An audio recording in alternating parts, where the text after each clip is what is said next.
Everybody has a story to tell, and I want to help people turn their story into a book.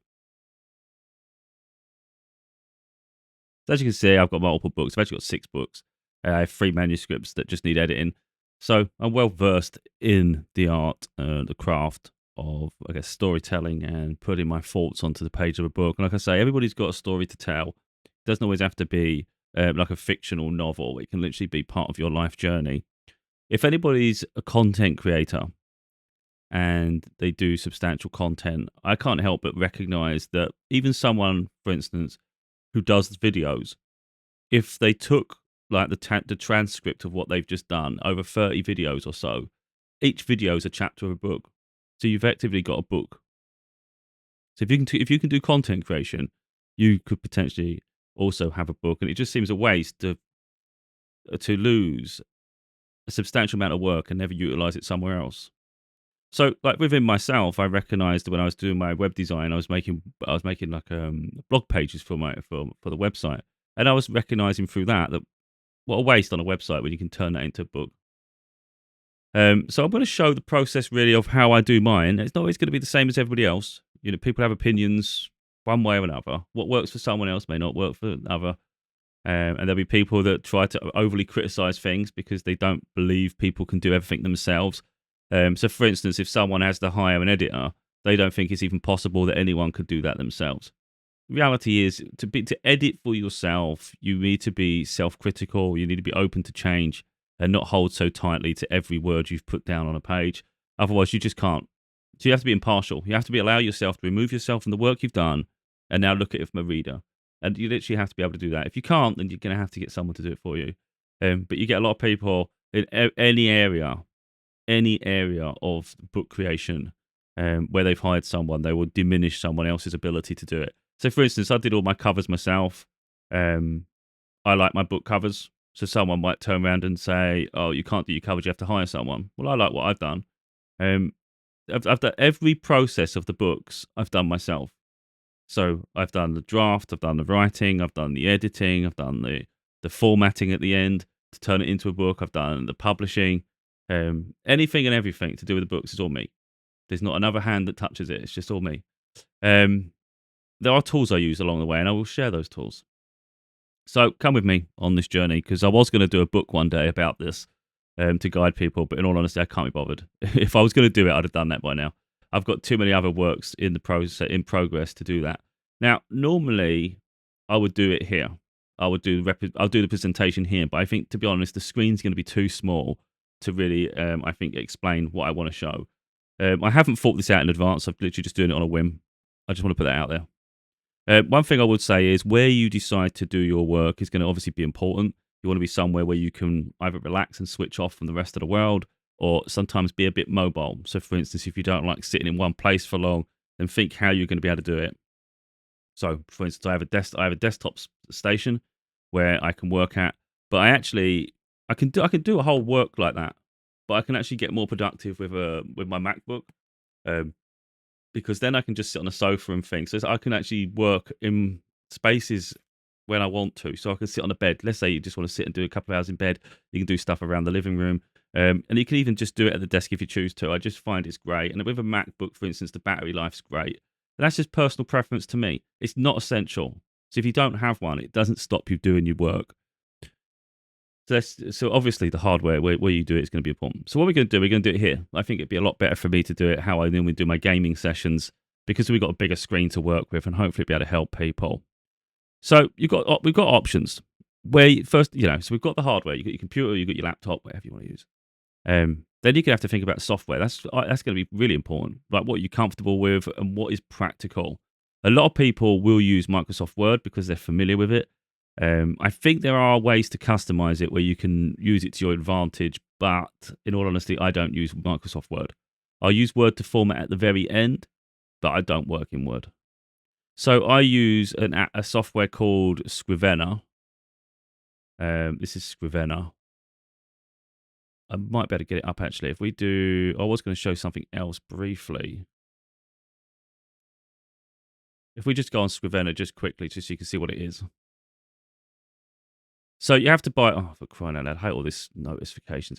So you have to buy a license for it.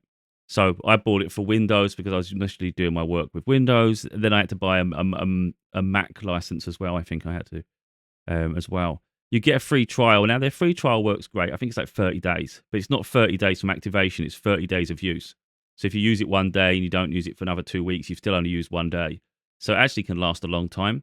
You may even be able to do a whole book with your trial if you utilize it well enough. But what I think many people, if they can get their head around it, will find is that it's worth the license. It's a game changer. And I don't even use all the features. I don't know half the features, and I've done 6 books with it. Just to put that out there. So this is Scrivener. Now, what sets it apart is you make a chapter. This was the initial manuscript to one of my books. Actually, I was trying to figure out the title because I always change the title after, and it turned out to be. Let me go on my website. It turned out to be the manuscript to my recent book, Find Your Peace to Save Your Soul. Oh wait, where we gone? Yeah, Find Your Peace to Save Your Soul over here. That's what this manuscript was. But I ended up finishing it on the MacBook. So this was an earlier draft. I then transferred the work to the Mac and I finished it from there. So this is an older version of it. So I think it's a good place to start, really.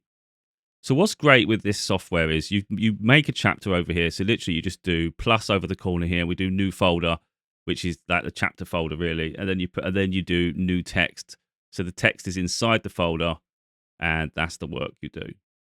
But what makes it absolutely great? First of all, you can color code the chapters, so you can sort of does it need editing more? Is it if it's a chapter you might want to remove, so you can put different colors? Is it green lit like you finish is perfect? We'll do a green for that. The other thing is, like with books, it's not so stringent. You know, if you're telling your own personal story, for instance, I always say start your book from now.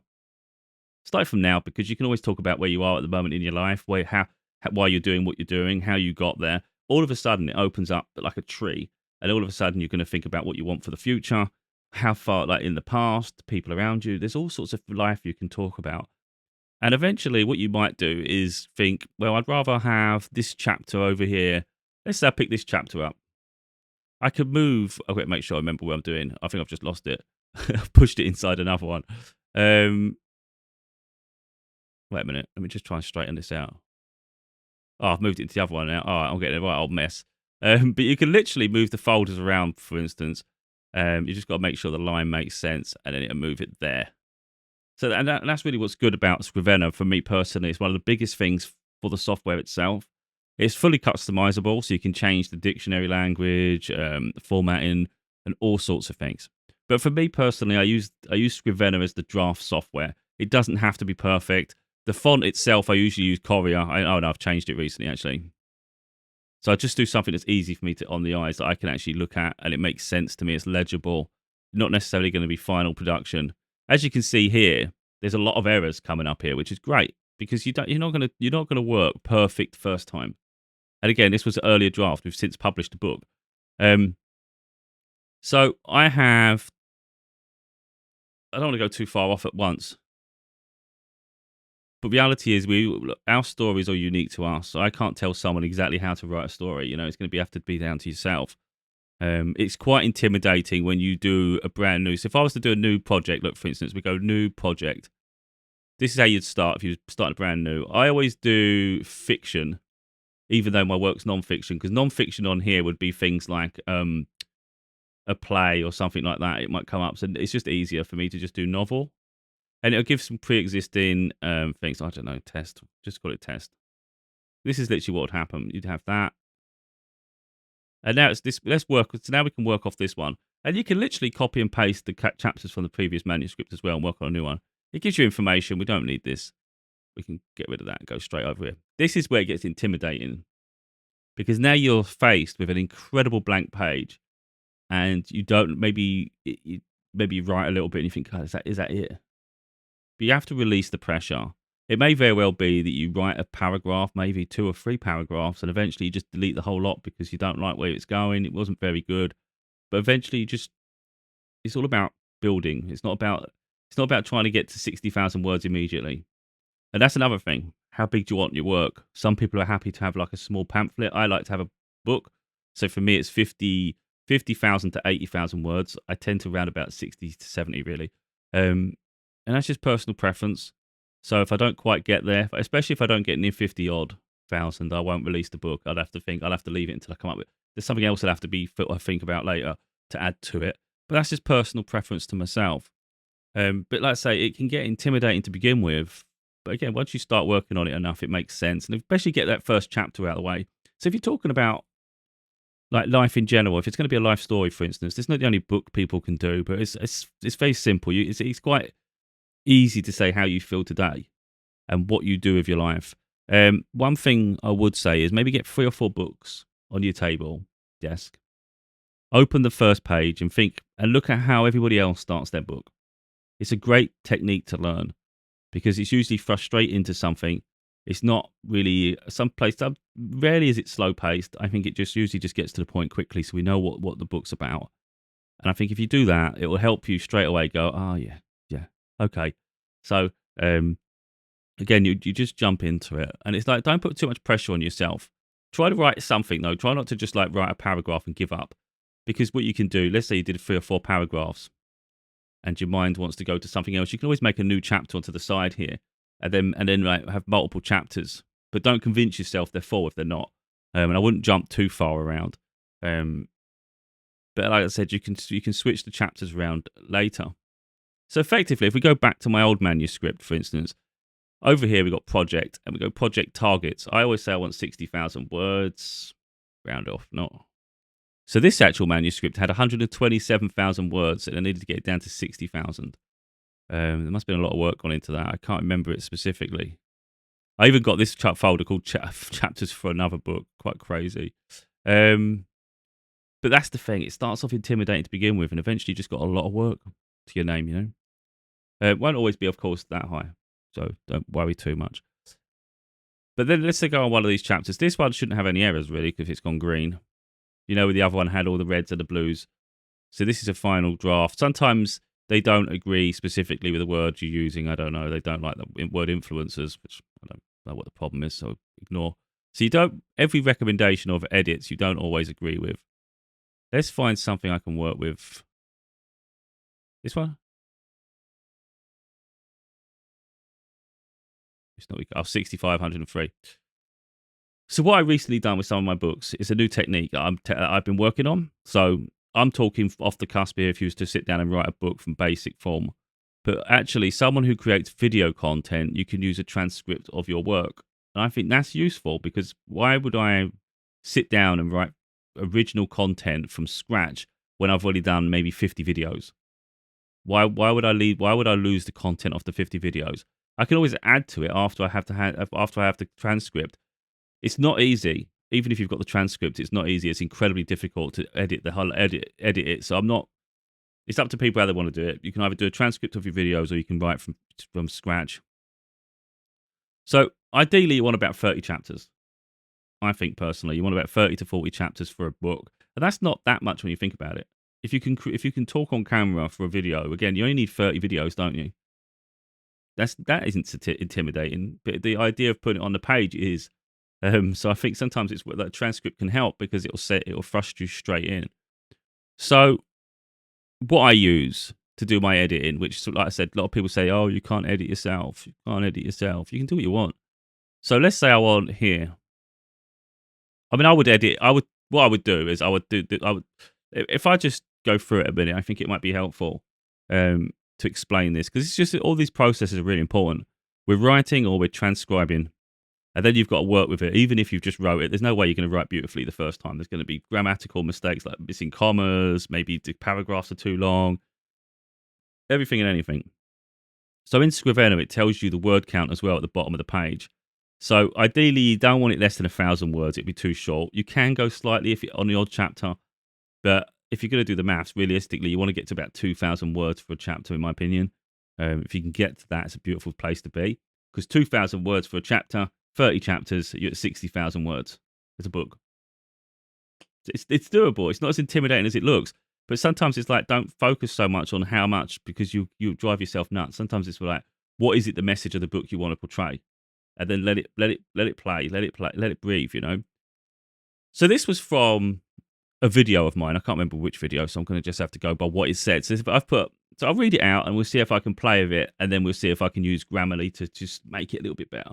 So Grammarly isn't fixing everything. It's not doing the writing for me. It's helping sculpt it, and then it's my decision what I want to use. So what I'll do, I tend to break it off so I know where I'm working. So I put yesterday I received some negative comments. Now I haven't had negative comments for quite a while, really, but the universe brings us what we need at a given moment. In the past, I would have reacted. I don't really need that. What's it about? I've got to figure out what the chapter is. What is this chapter pertaining to? Because I don't know which one I've clicked. I think we're on trolls and bullies. So sometimes I might go, I don't like any of that. Yesterday I received some negative comments. Don't really care. Let me move on. Wait, but now I'm like, I decided to delete comments because I don't know. So it's a mess. The transcripts are actually really hard to work from. Wait a minute. Right, so I'll delete all this. So I'm going to show you what I'm going to delete. It's the beginning. We don't need it. So I put yesterday I received. I didn't put this. This was from a transcript from a video I spoke. So again, this is what I talk about. Books are actually better than the videos because the books you can craft and sculpture exactly what you wanted to say. Whereas maybe in the videos we ramble a little bit. But yesterday I received some negative comments. Now I haven't had negative comments for quite a while, really, but the universe brings us what we need at a given moment. In the past, I would have reacted, and I don't know what that meant, but now I'm like, I'll just leave them be, decide to delete comments because I do know what I don't care if someone, again, it's picking up the words, it's not always doing it perfect. I'm not going to allow negativity to spread anywhere. We don't need any of that, it's boring. That's not going to be good. But I can go here. And what it is, but these, what I see is when I'm going to take that off and I'm going to put when. We're going to start the chapter with when at this point. I haven't seen the final one. In fact, we'll be able to see the final draft later, actually, because when we see what I published, that'll be interesting. Let's see if we compare. So we'll go from there. When I see these negative comments, so we don't need these. When I see negative comments, I can't think, well, I wonder how hurt. But so I'm going to just explain the editing process because this is the whole editing process. You have to be with yourself. When I see negative comments, I can't think how hurt people are in their life. And I'm going to just change that to wonder. When I see negative comments, I wonder how hurt people are. How hurt people are. Wait, I'm going to obviously work on this a lot better. When I see negative comments, I wonder how hurt people are.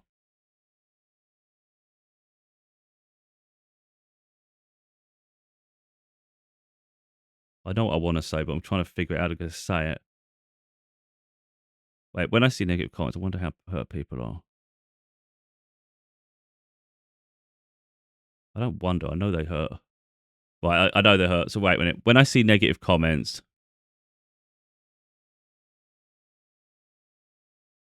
I know it comes from insecurities and a need to validate their struggles by projecting onto others.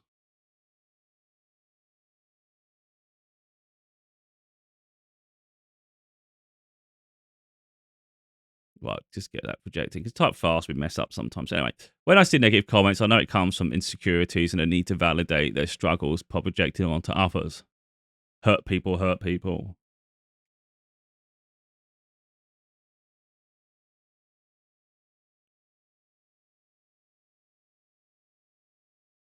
Yeah. If someone chooses to go so low, I'm not going to obviously do too much here because I don't want to waste people's time.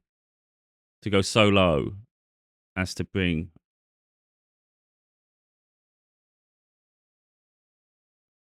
others down as a source of entertainment.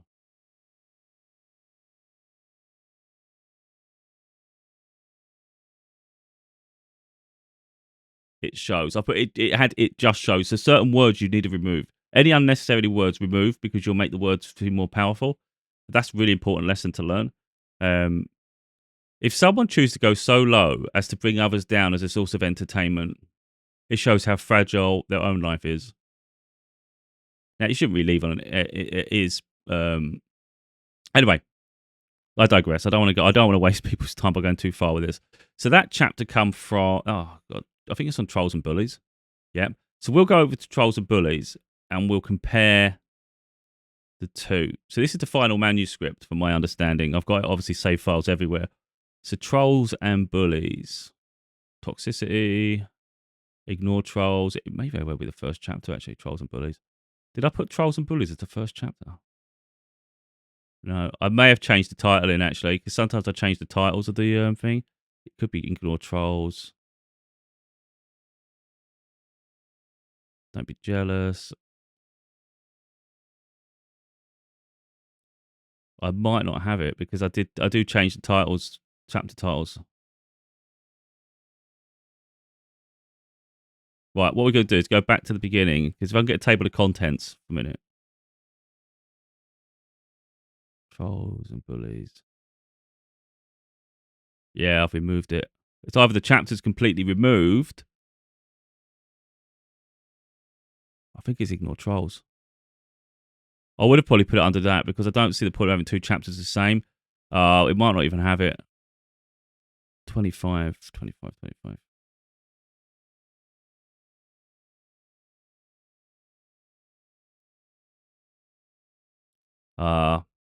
Okay. What it is, sometimes when I'm writing, I do multiples, and then I go, wait a minute, them chapters are very similar. So sometimes I'll remove an entire chapter because I might think, you're saying too much that's similar, get rid of it. And at other times, I might merge them and then work it out. So anyway, we just say that anyway. Like when I see negative comments, I know it comes from insecurities and a need to validate their struggles by projecting onto others. Hurt people. If someone chooses to go so low as to bring others down as a source of entertainment, it shows how fragile their own life is. Now, what we do, we put that into Grammarly. So Grammarly will go, right, this is good, or we need to fix this. If I can find it. It might very well be I've made grammatical mistakes. So here, when I see negative comments, I know it. So what they've changed it to is when I see negative comments, I know they come from insecurities. But I know it comes. I like what they changed it to. Others is the same, but I just put a comma at the end, which we didn't need. So effectively, get rid of my comma. It fixes their issue on their side. And we changed that to they instead of it. And it's better. They come. Yeah, they come. Okay, so you just press accept. All it's changed literally for me is we moved the comma and it changed it to they. And I like the sound of it too. If I didn't, I wouldn't approve. All of a sudden, it's helped elevate my work a little. Sometimes it comes up with better things. It might say you've repeated this. You rework. If you get the premium Grammarly, like I pay for, sometimes it will move your structuring around. So maybe the end of a sentence goes at the beginning, or there's little changes. And again, you have to approve it, but it's a way of enhancing your work, and you don't have to pay to have an editor constantly sending back and forth with you. So eventually, look, we do copy, we paste over the top of it. And that's literally how you do it. So you just go, like, literally, you'd end up writing a whole paragraph chapter, throw it into Grammarly, and then work your way through it. That's literally how I do that. There was something I was going to show. Yeah, so here, if we just go through, like, we'll just read a little bit of that chapter just to show what I've done here. And I want to just get onto this, really, to show how to publish the work. Unfortunately, it's not really coming up properly. Hopefully, we'll be able to do it. So anyway, this chapter I've put, through an online presence, we become susceptible to abuse, especially from trolls, mostly hiding behind fake and anonymous profiles and aliases. I've witnessed kind people targeted, and not everyone's strong enough to cope with criticism or attacks, which are usually disproportionate to the content or entirely unrelated and abhorrent. It's not nice to be treated negatively, especially when we have kind hearts. So it was like straight to the point. Through an online presence, we become susceptible to abuse. You don't have to be something. You don't have to be all song and dance about things, So that manuscript is a bit of annoyance for me. So what I'm going to do is hopefully find a different one. So we'll do the hardback. Hopefully that's coming up in a better structure. So I can. Oh, I don't know how to change this screen at the moment. It's getting on my nerves. Usually when I'm editing, it will come up with the pages separate. They'll be segregated, and I'd have them all panned out here. I just don't know where the setting is. It's getting on my nerves because I don't know which one of these is. Is it get rid of focus? Oh, for God, it's done that now. You got thumbnails. It's not thumbnails. Yeah, I don't know how to change the view. Unfortunately, it's getting a bit frustrating. Really, can I get?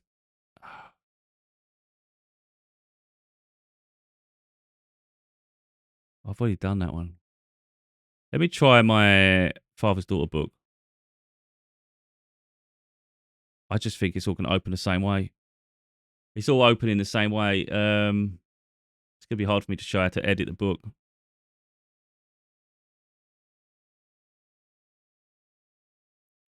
Okay, but anyway, so it's frustrating as hell. So we're working on Scrivener. We're writing the work we're going to put on here. Effectively, you can see by the side how many chapters. You can just literally go count them when you're happy. Like I say, you move them around. You can always open up a new piece of software, a new window, and put extra chapters onto that and work through it and figure out what you want the book to be. Because you can end up with a huge book. And then you just go to this one over here. We've got this like little enter sign in the corner here. It's compile, it says.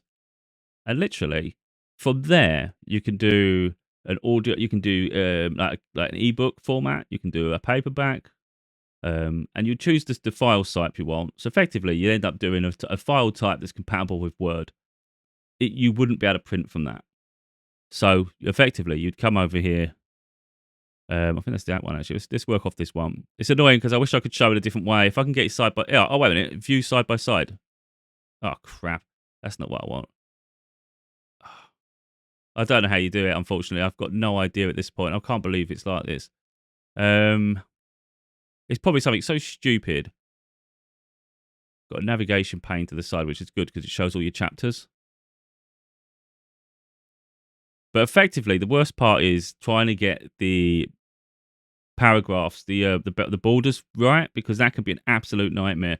So there is a whole process. Getting your font is going to be really important as well. Font size. I like font size. I think 11, I think it is. Or 12. I think I've gone 12 with this. And the font itself, I use Garamond. I like Garamond. It's easy on the eyes and it looks stylish. But I wouldn't go too extravagant because people do like conformity. They don't like to read one book and then completely change font type for the rest of them. See, again, you just got to try and find a way to conform. I like my chapters, to be honest, to start on the right-hand page. I don't like it starting on the left because I find it confusing. If I want to find it quickly, I just want a quick look in there. And that's easier to navigate to.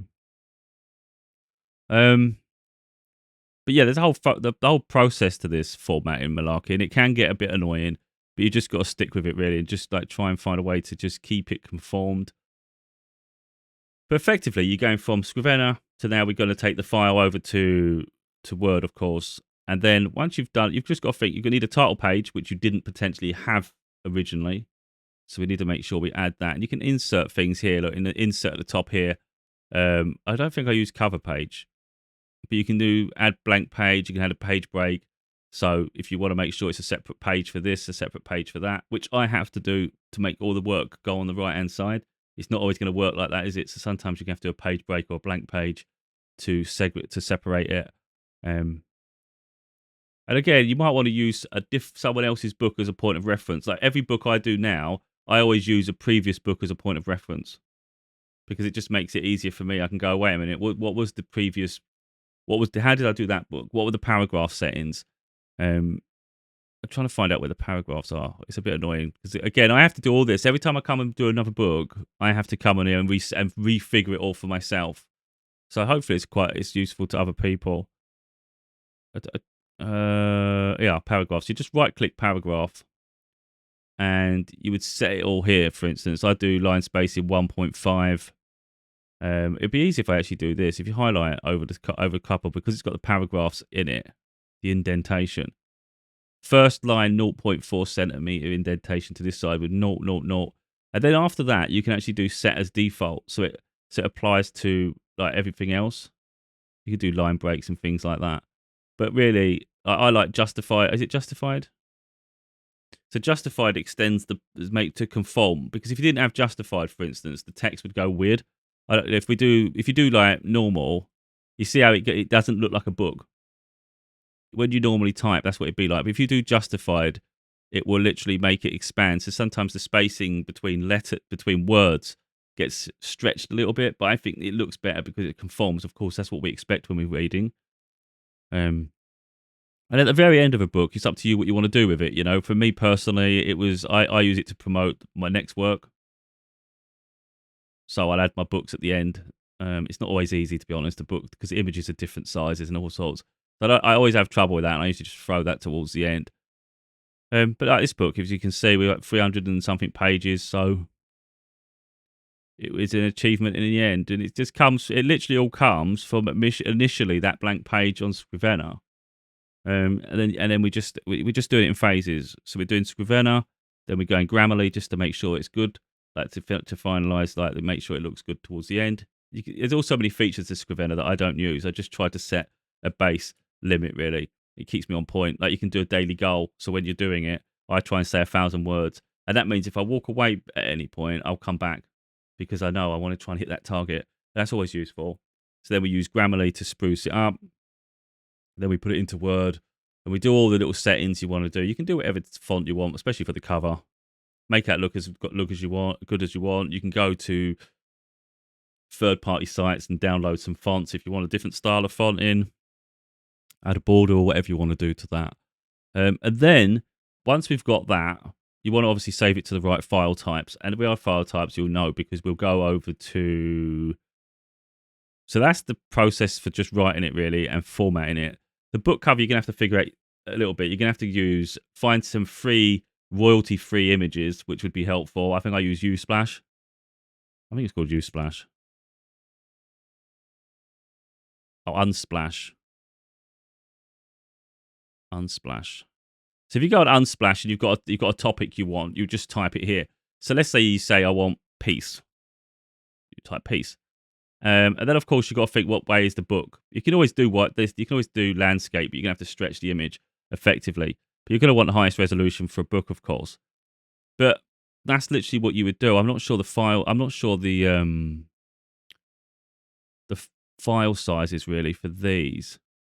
Let me see if I can just do it quick. We'll open Photoshop just briefly because I think it's really important. Because so far we've wrote a book, we've wrote passages for the book, we've done the editing, we've shown what it's like to go over to Word. But at that point, it's just the pages of a book. It's not literally the final thing because we do need a cover, and of course you need to come up with a title.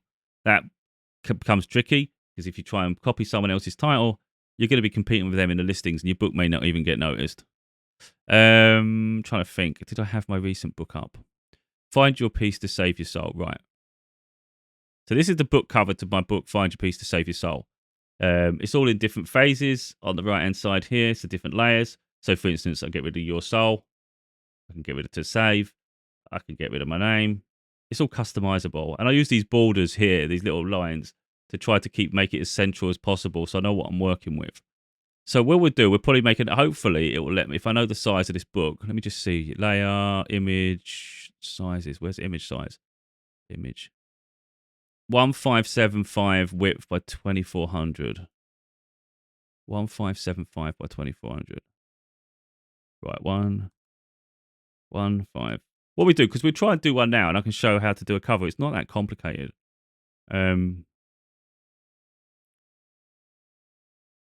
I think what might be easier if instead of me going to search it, I'll pretend that what we do.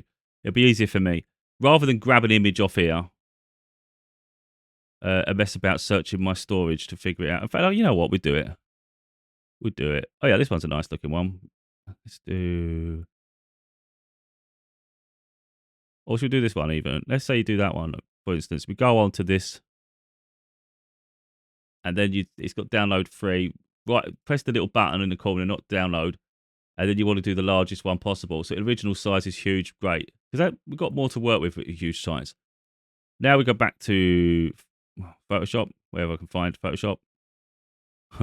All over the place at the minute. And then we're going to want to open Photoshop, and I've got mine saved in a different place. Is this one? No. This one? No. Oh, Crying out loud. What one is it called? This one? Oh, it'll be something we use Splash, will it? I don't know why I can't just do it by the start of the date. Wait a minute. Oh, for crying out loud. You'd think it'd be an alpha in a thingy order. I can't. Sort by date. There you go. Oh, it was the Alonso one. Right, okay.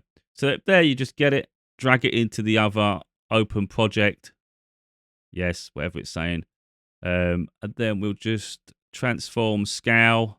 When we do scale, you want to do the padlock on the top to make sure it keeps the dimensions. Otherwise, it'll start scrunching down. It'll be distorted. It'll be terrible. You try and get as close to the top there. Try and keep it in the middle.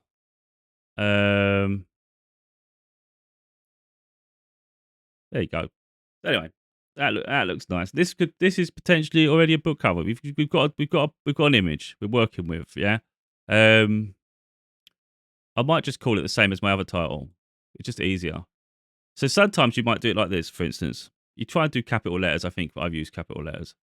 It's more professional. Yeah. So we do capitals. Now you could do this. Look, find your piece to save your. I might have typed it wrong because I can't see a thing. Yeah, so we're going to do this a minute. Now, you can do different sizes, of course. Now, what I'm going to show is the reason I do it a different way. You see that... Oh, God. Wait a minute. Find your piece to save your soul. Right, now you do it like this, and you might think, oh, that looks okay, but I prefer to manage the spacing. So what we'll do, I'll just copy it again. We'll do a duplicate. So you can right-click and duplicate the duplicate layer. It'll copy it. So effectively, you've got two versions of it. You don't really need to do all that. We can just because it's so simple. So effectively, we'd do find your, and then I would delete that, and then I would do a new text, and then we want piece 2, and then I can put that wherever I want. I can get closer to it. I can start from the left. Look, for instance, I could do to the left, and then I could transform scale, and then I could literally expand it if I wanted to do it different like that. I mean, you obviously can do what you want. But that's probably not going to be ideal, but it's just an idea. Yeah, and that's what you'll do. You'll trial and error. You know, you're not going to do it in the first 10 minutes. You're going to play with it, and you're going to start going with different colors and different ideas. So, I don't want soul. I'm not sure how I exactly did my other one, so I'm not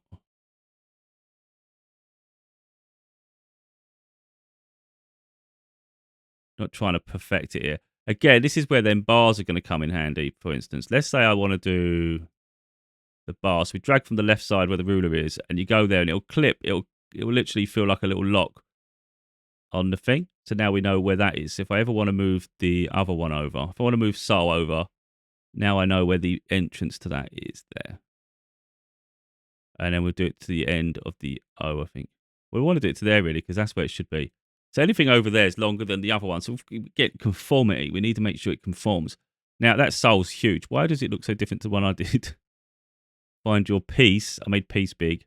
Oh, I made 2 smaller and you're smaller. Yeah, because they were irrelevant words. Like, for instance, we don't need 2 to be so big. We can make that one smaller. Oh, not that small. Yeah, so we make that smaller. Transform scale.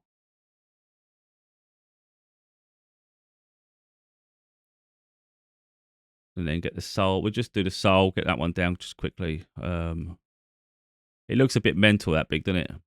Make sure the pad locks it back. For the most part. It's not perfect. We're not trying to be perfect here. So the alternative is, like, and then you can group all them together. You can go like this. And then we can go layer. And then we can do, it should be group layers. And now that's just the title. That's the whole lot at once now. We can get rid of that. Or we can get rid of that one and keep that one. Or I can keep that one and move that up. Oh, it lets me. Oh, I want the wrong thing. Move it up. So effectively, you can use the default way when you first typed it, or you can switch that out for that one. Oh, why is that not showing now? What is it doing?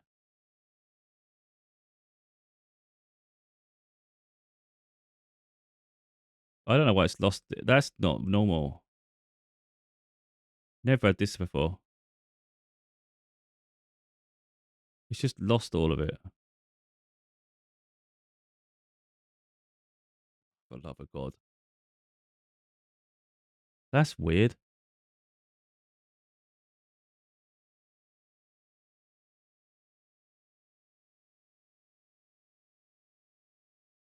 I don't understand what's happened. Because you've got your layer at the bottom. It's all layers.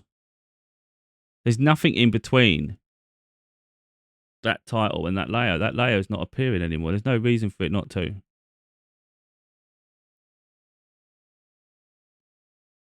Opacities. What's this pass through?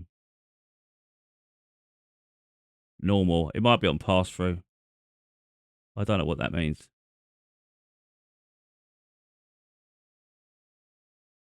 Well, we've lost all that. I don't know why. What we're going to do is edit, go back for a minute, step back.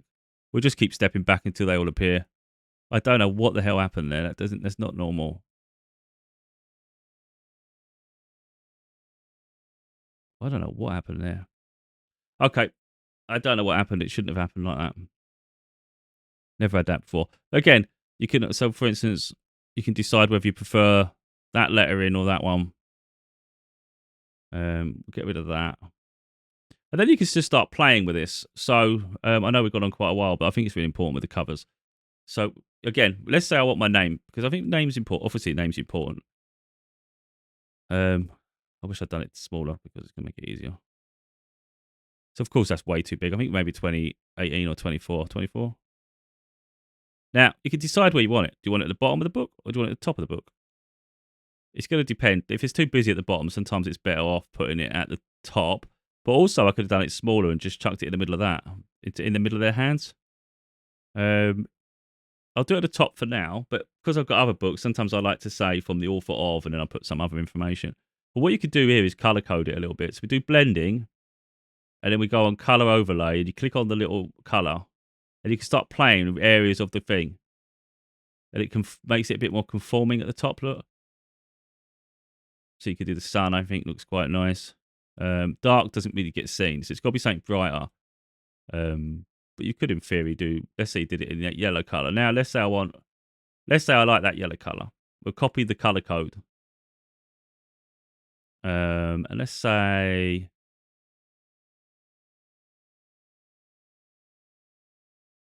I don't think, because it's probably not going to be good color anyway. Blend it, color overlay, and we want that yellow color again. Now we can use the yellow color, and then again, we just use it on all the layers for a minute. And again, it hasn't took us too long. It isn't overly complicated, is it? And you haven't had to hire someone to make you a book cover at this point. That's the interesting part, isn't it? So what else we got to do? Save. Color.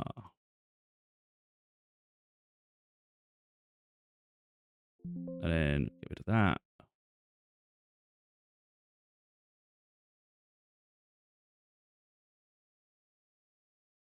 Right. So whether it looks great, I've got no idea at this point. I think my name needs to move over slightly. It's not quite central. I think that one is. And sometimes too high looks silly, so you don't want to sort of make it look weird. Whether it looks good there or not at the bottom might be better at the bottom. Let me see what it looks like at the bottom. So I'm just going, rather than file size, I'm just going to scale it.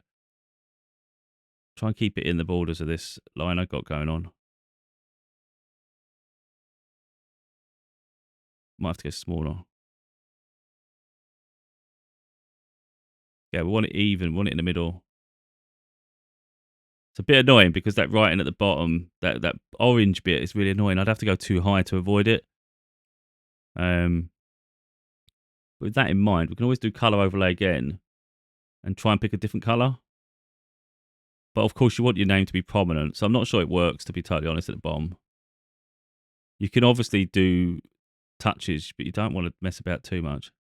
See, look, that writing, it's just not getting clear. So again, we didn't really like that. We can just go, we can obviously do all the changes, or we just keep pressing step backwards. Yeah, just leave it there. But I think move it down slightly.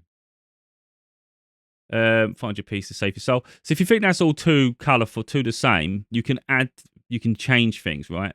So let's say I want peace to stand out. And I go, you know what? Peace, it's too blended. I don't like that. Now all of a sudden we go on the color overlay, change it again. Let's go one of the dark colors now. We can do that, but I'm not sure about.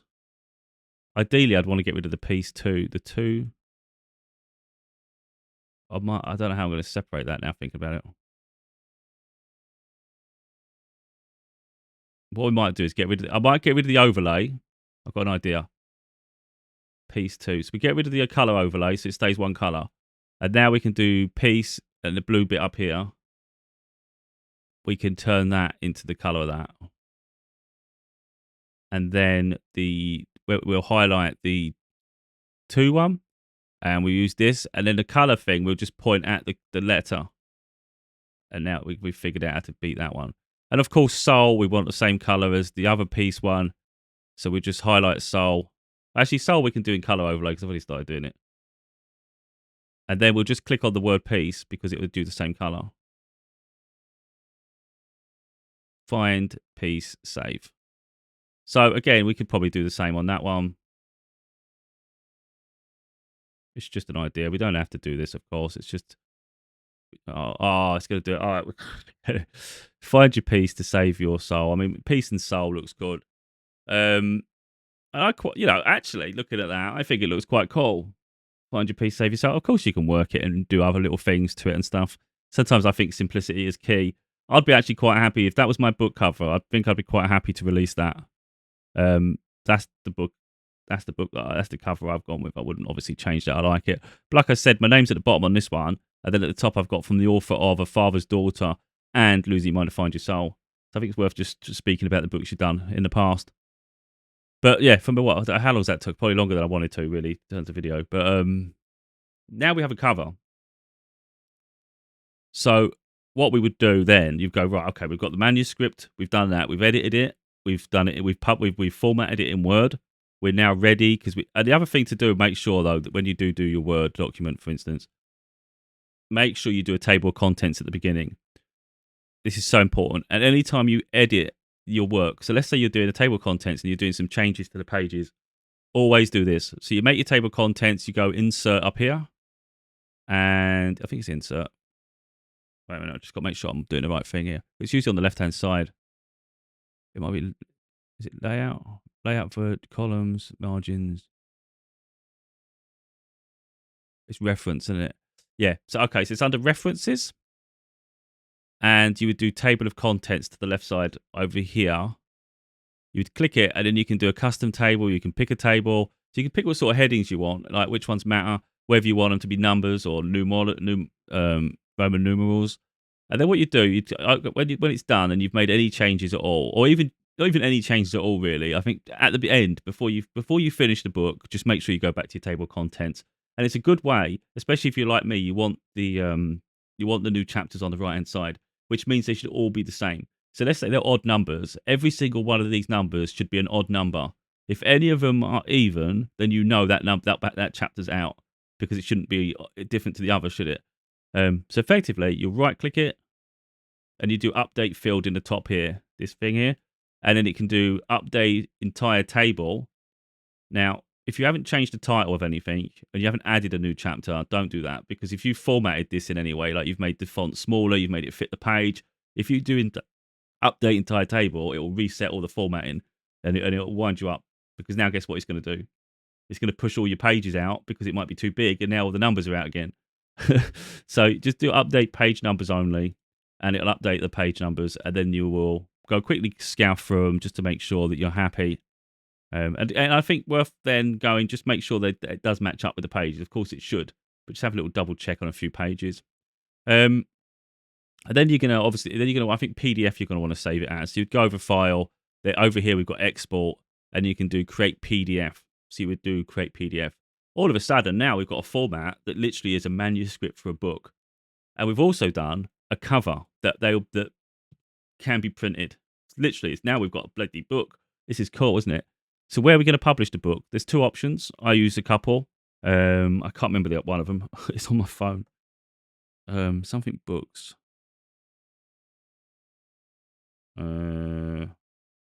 Oh, Draft to Digital. So Draft to Digital can distribute your book to other outlets like Apple, Kobo, Barnes and Noble, all sorts of different places that maybe wouldn't have access to, or it'd be a little bit cumbersome. They take slight royalties. It's the cost of doing it, really. And obviously, you can do an ebook as well.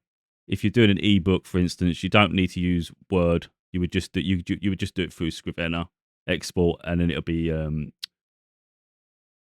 I can't remember what one it is now. I think it's KPF nowadays, but it's like um, EPUB. So anyway, you'd have the file to be able to do the ebook. It's so much simpler, but the formatting itself doesn't always match up. So you have to go and double check on that as well. But you'll do that when you're going through the process. So let's say we've got this book now.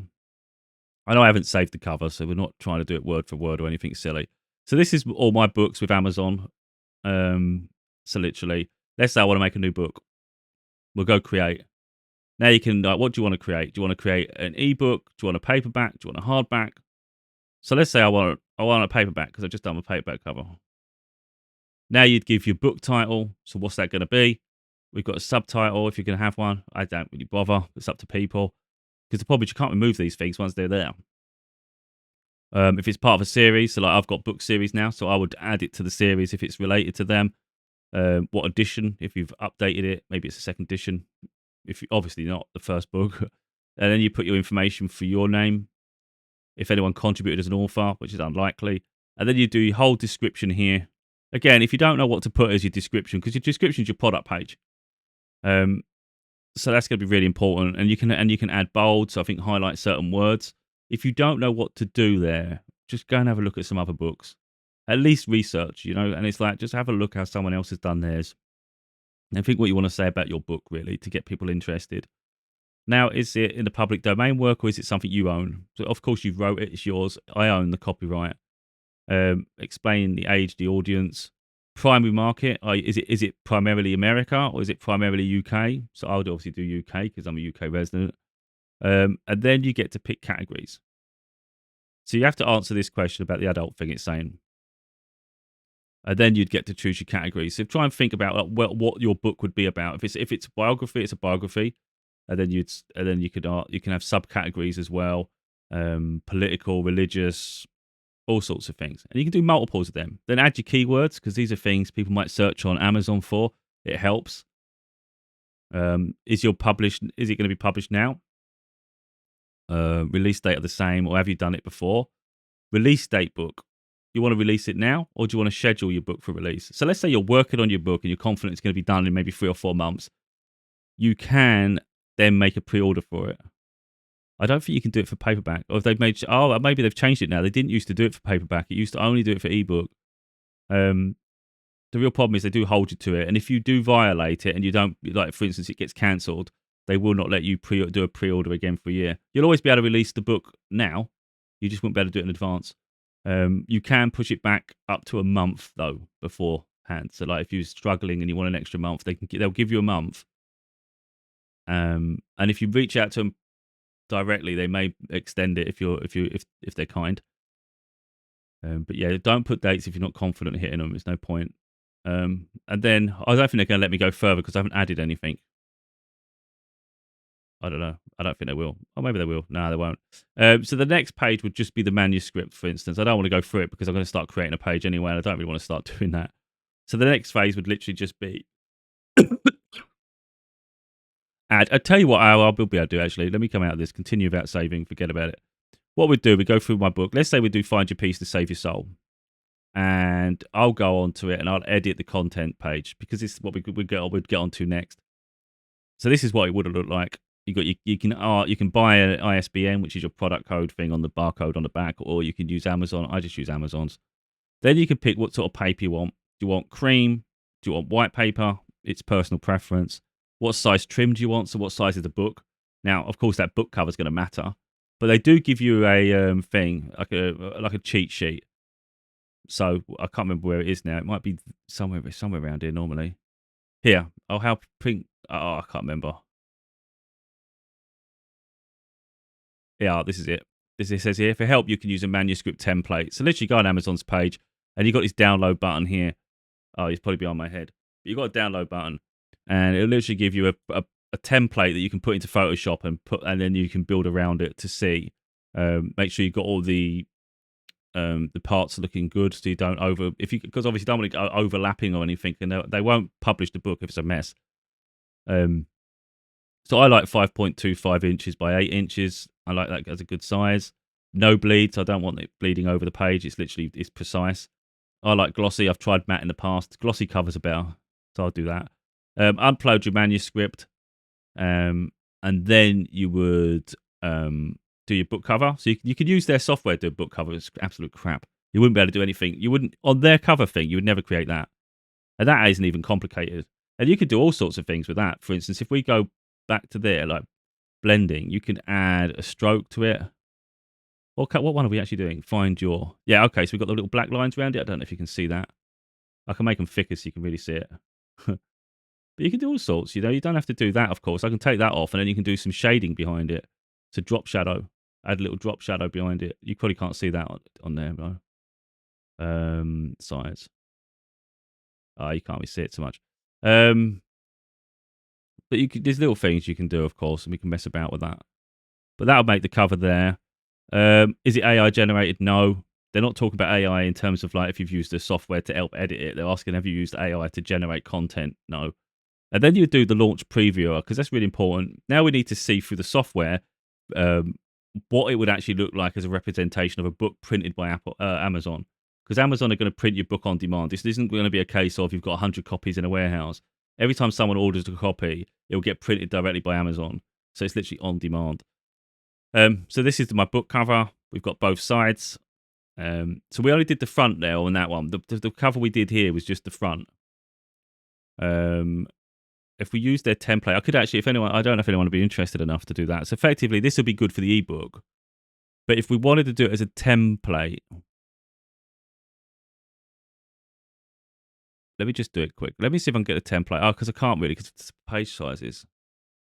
Oh, this is going to be annoying. I'm going to try and do it just to help people. Yeah, download with sample content. Forget it. We'll do that. That should download. Why don't I download it? Right, just let me into it. Oh, I hate all this messing about.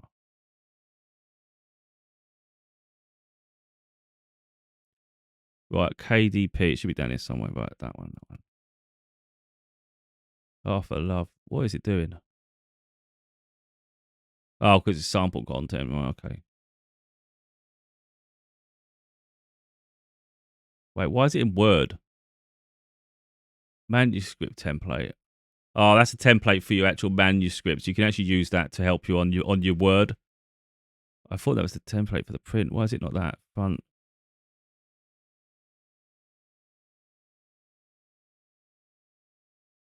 Cover creator.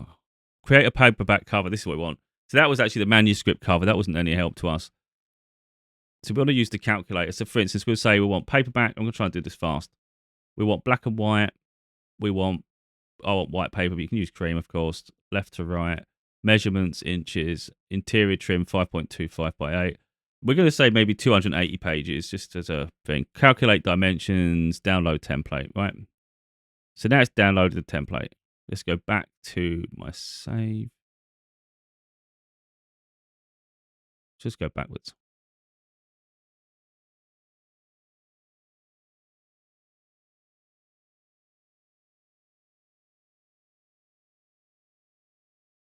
Right, this is good.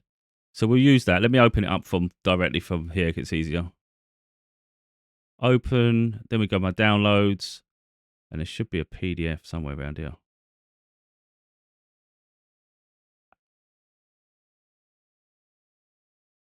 Oh no, it should be in a folder, wouldn't it? This one. So it's got a PNG file or PDF. We'll just use the PDF. Yeah, just open. Yeah, this is good. Right, this is going to be the bottom layer. It's really important. Actually, you can put it on top, because we'll show what we can do in a minute. So we get this cover we've done, right? What we're going to do now, we're going to consolidate this all into one. So we highlight them all, shift, and hold them all. And then we're going to do layer, and we're going to group them. It just makes it easier to move. So now we just got it grouped. So it's all of one big blob. We'll get it there. We'll go over here. It's not necessarily going to be the right size. It barely is it. We've actually done quite well actually because I think we're doing well. We actually could get away with that. I think we could. Now what I'll do, I'll put the other thing on at the top. In fact, we'll move that underneath. This is going to be on top, but we're going to change the opacity. We're going to drop that down to about 20% because we're going to look on. We want it on top now, so we can see where the lines are all around our book. I'm happy, apart from my name is not quite good. So we're going to go back on the group so I can move it over. Yeah, that's more central. We can see that's good. That's within the lines. They might not be happy about the bottom bit, but they're usually quite good. I think you can get away with that. Now, what I normally do is this. It's a little cheat. We'll use this image, the bottom layer, which is the background, and then I duplicate it, so I make 2 of them. And then what we do, we've got 2, right? So they're side by side. That's good. I do want it together at the same thing, right? And then I do edit, transform to the side there, and then we're going to flip it horizontal. Now look, that's cool, isn't it? And there's going to be a bar area we're going to need to make sure we've got our text, but that's quite good. So if someone opens a book, it just matches. I'll do that with all my books, most of them, or I'll do a color coordinated, depending if I can make it look right or not. Again, let's do this cover. So just so we know, we use the guidelines here. We know where the cutoff is in terms of decreasing if we've got the book. So we know down the spine here, we're going to duplicate my name. Just make it easier. And then we can use that, move it here. And then we want to do transform, and we're going to rotate it clockwise 90. Now we've got it going straight down. Obviously, it's going to be a bit big there, so we're going to transform scale. We're going to bend that in because it's far too big. Make it smaller. And then we bring it down the bottom here, so it's all central. And then we probably do this, like find your piece, and then we do to save your soul. Because you have to find a way to try and make this fit there. I don't like the gap in, so we may have to do it separate again. Image. Wait a minute. Edit, transform. We want to rotate that one clockwise. Because of the gap in, it might make it hard to fit it in. It's going to be hard. We're just doing it as a thing anyway, so it might be easier to make the 2 lines separate rather than one text file. That's too close.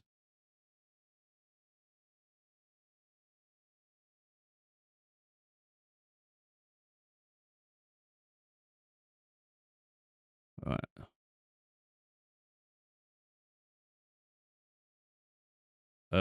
We've got a problem. I don't think it's going to work because that layer's on. I've got that layer on the bloody front. Let me get rid of that. I'm not going to go too deep into this, to be totally honest. I think you can quite clearly see that that look, it'd be easier to change that. How am I going to do this? I just want to do the whole. God damn it! Just highlight all. Let's just make it white, just so we can see the damn thing.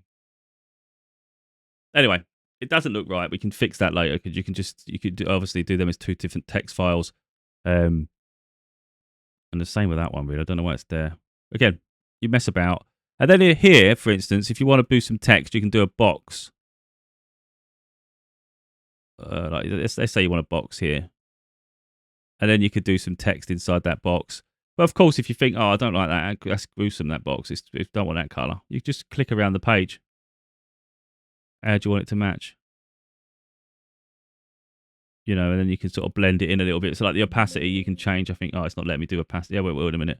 Let's say I did a darker color like that. And then you can do the opacity. We can probably drop that down. We can blend in a little bit. And then you can just type over that box.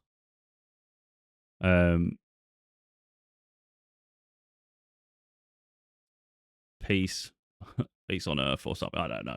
Of course, you would make that smaller, so it's easier to sort of read. But yeah, there's all sorts of things you can do with that. And you can put an image of yourself at the top if you chose to. Again, if you go by what I did on my book, where are we? Print preview. So I put my face at the top there because I like to do that as authenticity. Anyone tries to pretend they're me, they're not going to get away with it because my book has my face on it. So I do that, and then I put the logo again there. I thought that'd be cool. And then they generate, so you need to leave space in the bottom for them to give you the barcode. So when we're doing the book, it will ask you. We have to come out of this. But anyway, you'd approve this by going through it. Although you want to, it should be here, yeah. So you can go through the pages just to make sure the book's going to look good. If there's any errors, so if you're happy with it, then you would do approve. So we come out of it because I don't have to approve it. It's already been approved. So it would give you the barcode at the top, and then here, one of these, you would say you don't need to use their barcode. This is here, there. Yes, my cover has a barcode, so don't click that because it doesn't. And then you'd go over to continue, and you'd set your pricing. Now, it's to each their own what they want to set their pricing to, how much do you want, how much do you expect.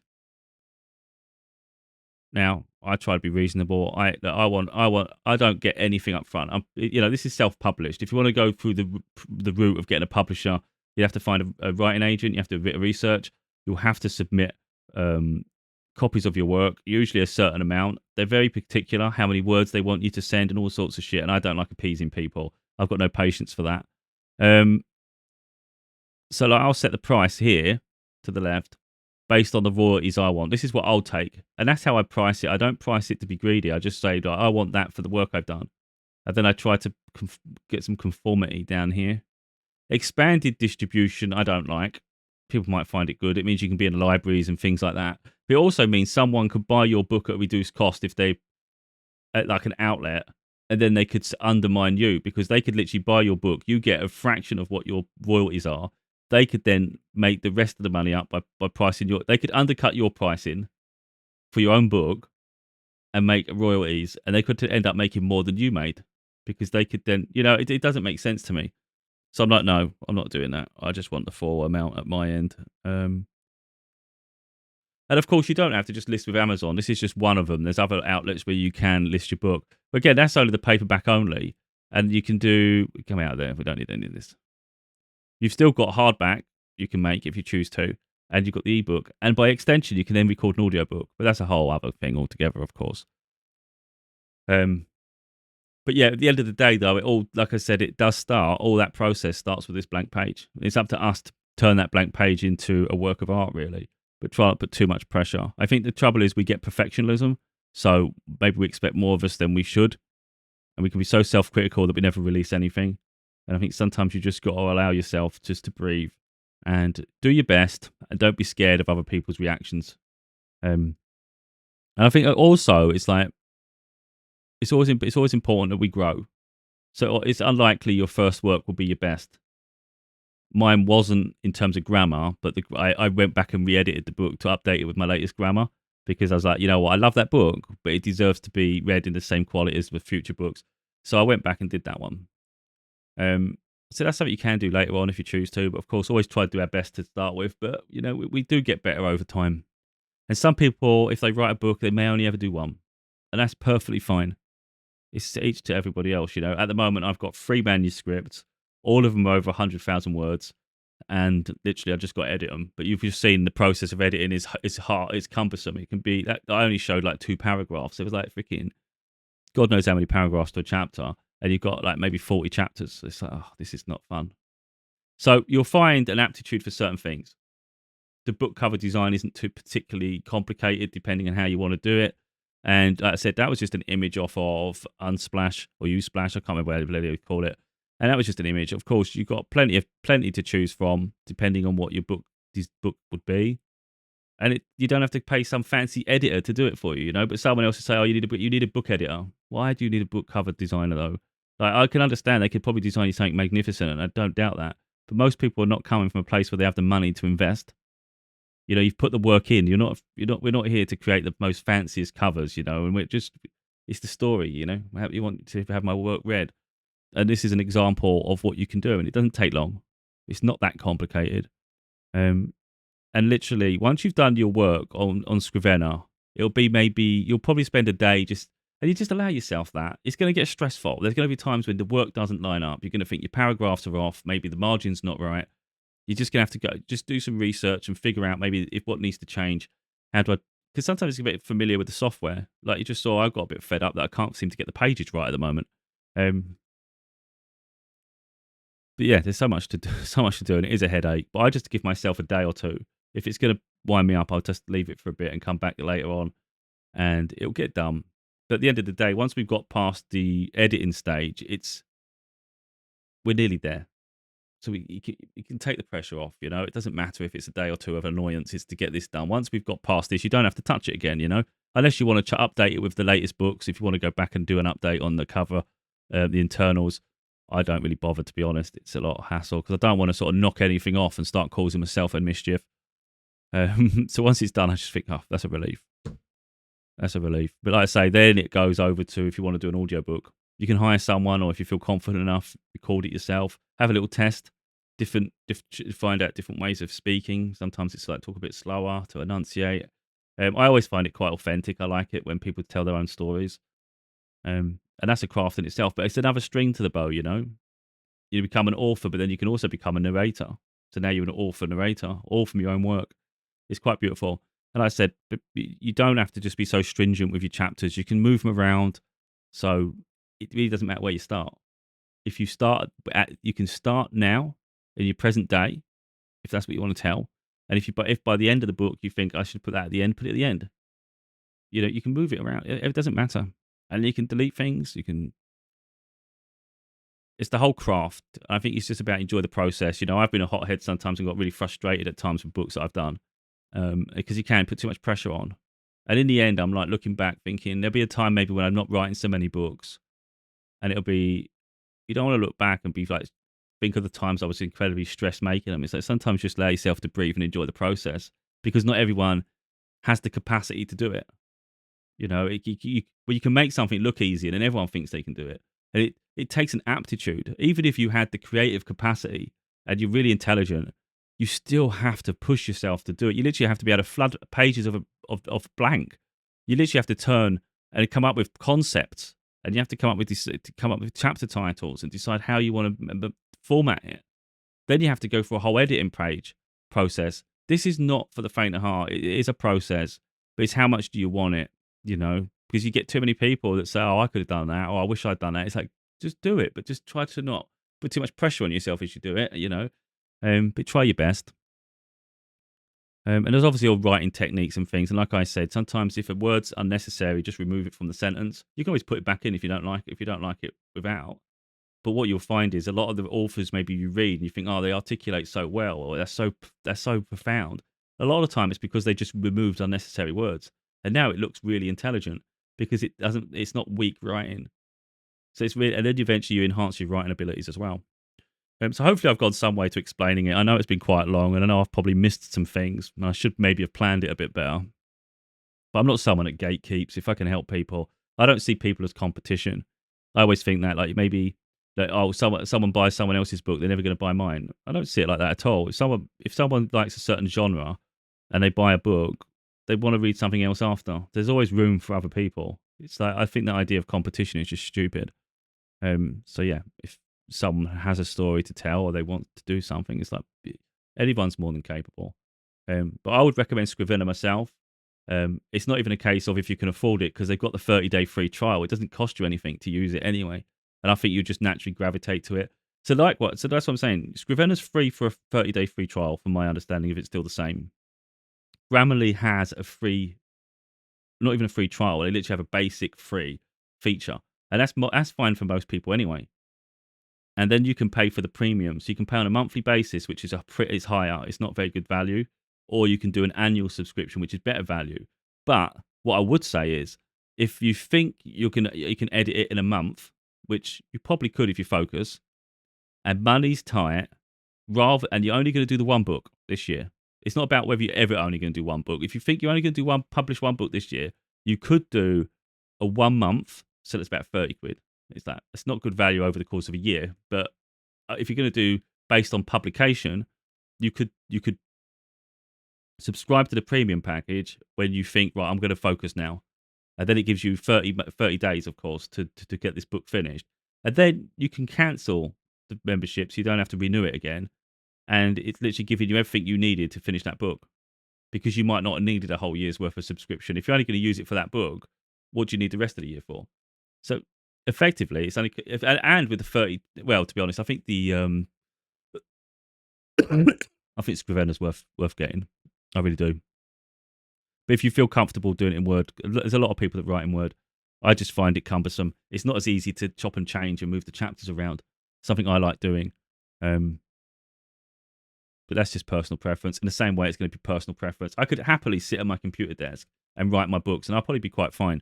But I do like the freedom that the Mac gives me because the battery lasts a long time. It's light on my lap. It doesn't get hot. And I don't have any distractions with it. So for me, that works. But if I didn't have it, I can still finish the books on the computer. I've done up some of them on it specifically. But anyway, hopefully this has gone some way to helping people with the process of at least publishing a book to Amazon, really, to at least have a book on there, a Kindle and a paperback, of course.